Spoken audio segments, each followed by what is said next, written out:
Medical journal Lancet में छपे एक अध्ययन के अनुसार दुनिया भर में फर्टिलिटी रेट में कमी हो रही है और इसका मतलब है कि सदी के अंत तक लगभग सारे देशों में जनसंख्या में कमी आएगी। लेसेंट की ये रिपोर्ट समाज पर इसके पड़ने वाले प्रभाव का भी जिक्र करती है।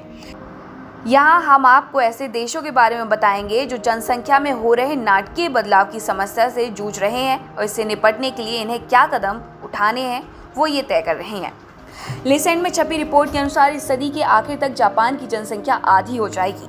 2017 की जनगणना के अनुसार जापान की जनसंख्या 12 करोड़ 80 लाख थी, लेकिन इस शताब्दी के आखिर तक ये घटकर 5 करोड़ 30 लाख तक होने का अनुमान लगाया जा रहा है। जनसंख्या के हिसाब से जापान सबसे बुजुर्ग देश है और 100 साल से ज़्यादा उम्र के लोगों की दर भी सबसे ज़्यादा जापान में है। इस कारण जापान में काम करने की क्षमता रखने वालों की संख्या में लगातार कमी होती जा रही है और हालात और भी ज़्यादा खराब होते जा रहे हैं। इटली के बारे में भी अनुमान लगाया गया है कि 2100 तक यहाँ की आबादी आधी हो जाएगी। 2017 में इटली की आबादी 6 करोड़ 10 लाख थी और लेसेंट की रिपोर्ट के अनुसार मौजूदा सदी के आखिर तक घटकर 2 करोड़ 80 लाख रह जाएगी। जापान की ही तरह इटली में बुजुर्गों की संख्या बहुत है। साल 2019 के विश्व बैंक के आंकड़ों के अनुसार इटली में 23% आबादी 65 वर्ष से अधिक उम्र वालों की है। चीन ने 1979 में अपने यहाँ एक बच्चे की योजना शुरू की थी। चीन ने अपने यहाँ बढ़ती आबादी और अर्थव्यवस्था पर पड़ने वाले उसके प्रभाव को देखते हुए वन चाइल्ड की योजना शुरू की थी, लेकिन दुनिया की सबसे ज्यादा आबादी वाला ये देश आज जन्म दर में हो रही अत्यधिक कमी से जूझ रहा है। लेसेंट की रिपोर्ट के अनुसार अगले 4 साल में चीन की आबादी 1 अरब 40 करोड़ हो जाएगी, लेकिन सदी के आखिर तक चीन की आबादी घटकर करीब 73 करोड़ हो जाएगी। सरकारी आंकड़ों के अनुसार साल 2019 में देखा गया था कि पिछले 70 सालों में चीन का जन्म दर सबसे निचले स्तर पर आ गया। कुछ लोगों को इस बात की आशंका है कि चीन एक डेमोग्राफिक टाइम बॉम्ब बन गया है, जिसका आसान शब्दों में मतलब है कि काम करने वालों की संख्या दिन ब दिन कम होती जा रही है और उन पर अपने बड़े और रिटायर्ड हो रहे परिवार के सदस्यों की जिम्मेदारी बढ़ती जा रही है। ईरान, अनुमान है कि ईरान की आबादी भी सदी के आखिर तक कम हो जाएगी। 1979 में ईरान में हुई इस्लामिक क्रांति के बाद वहां की जनसंख्या में बढ़ोतरी हुई थी, लेकिन ईरान ने जल्द ही अपने यहाँ बहुत ही प्रभावी जनसंख्या नियंत्रण नीति लागू कर दी। पिछले महीने ईरान के स्वास्थ्य मंत्रालय ने चेतावनी दी थी कि ईरान में सालाना जनसंख्या वृद्धि दर 1% से भी कम हो सकती है। मंत्रालय के अनुसार अगर इस पर कोई कार्रवाई नहीं की गई तो अगले 30 सालों में ईरान दुनिया में सबसे बुजुर्ग देशों में एक हो जाएगा।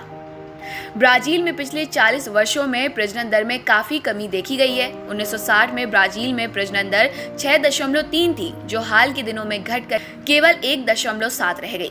लेसेंट की रिपोर्ट के अनुसार ब्राजील की आबादी 2017 में 21 करोड़ थी, जो 2100 में घटकर 16 करोड़ के करीब हो जाएगी। 2012 के एक अध्ययन के अनुसार ज्यादातर टीवी धारावाहिकों में छोटे परिवार को ही दिखाया गया, जिसका असर लोगों पर पड़ा और वहां जन्म दर में कमी होती चली गई।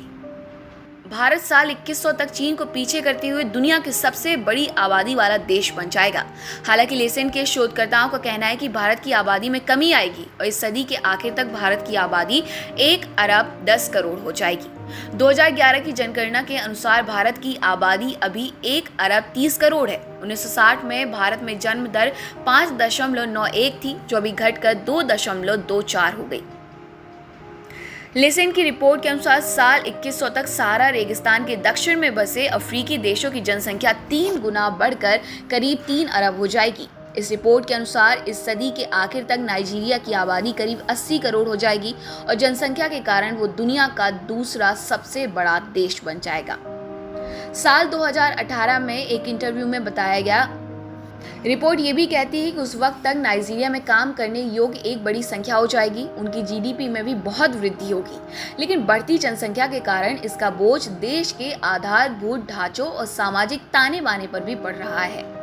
नाइजीरिया के अधिकारी अब इस बारे में खुलकर बोलने लगे हैं कि जनसंख्या को कम करने के लिए कदम उठाए जाने की जरूरत है। एक इंटरव्यू में वित्त मंत्री जैनब अहमद ने कहा था कि देश की जन्म दर के बारे में विचार विमर्श की जरूरत है, जो दुनिया में सबसे अधिक दरों में से एक है। जैनब का कहना था कि हमारे यहाँ कई ऐसे परिवार हैं जो अपने बच्चों को खाना भी नहीं खिला सकते। आप अच्छी स्वास्थ्य सेवा और बेहतर शिक्षा की तो बात मत ही कीजिए, इसलिए हमें इस बारे में बात करनी चाहिए। सब्सक्राइब करें हमारे चैनल देश ऑनलाइन पल्स ऑफ पीपल और बेल आइकन को क्लिक करना ना भूलें, ताकि आप अपडेट रहे हमारे नई वीडियो से।